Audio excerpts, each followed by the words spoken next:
కాకినాడ కార్పొరేషన్లో గత వైసీపీ ప్రభుత్వ హయాంలో జారీ చేసిన 411 కోట్ల విలువైన టీడీఆర్ బాండ్ల జారీ కుంభకోణం పైన విజిలెన్స్ విచారణ కూడా పూర్తయింది. అయితే బాధ్యులపైన చర్యలు తీసుకోవడంలో జాప్యం జరగడంపై విమర్శలు కూడా వస్తున్నాయి. సీఎం చంద్రబాబు ఆదేశాలతో ఇప్పటికే కుంభకోణం పైన విజిలెన్స్ విచారణ జరిగి ప్రభుత్వానికి నివేదిక కూడా వెళ్ళిపోయింది. ఇది జరిగి నెలలు గడుస్తున్న అక్రమార్కులపైన కనీసం చర్యలు ఉండటం లేదు. నివేదికలో అప్పటి వైసీపీ కీలక నేత, ఆయనకు సహకరించిన కొందరు అధికారులు ఏ స్థాయిలో అడ్డగోలుగా వ్యవహరించారో తేల్చేశారు. టీడీఆర్ బాండ్ల జారీతో కార్పొరేషన్ ఆదాయానికి కోట్లలో గండి కొట్టారు.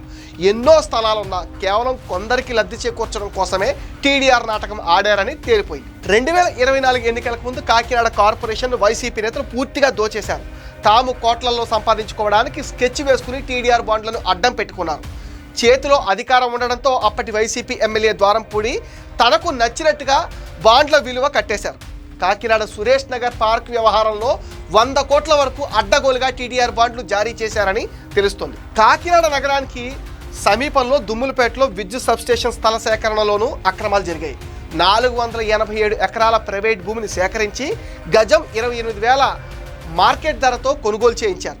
అప్పటికి ఎమ్మెల్యే ద్వారంపూడి రంగంలోకి దిగి 251 కోట్ల విలువైన టీడీఆర్ బాండ్లు జారీ చేయించారు. కూటమి ప్రభుత్వం వచ్చాక కూడా ఈ అక్రమార్కులపైన చర్యలు తీసుకోలేకపోవడం పైన జనం అయితే మండిపడుతున్నారు.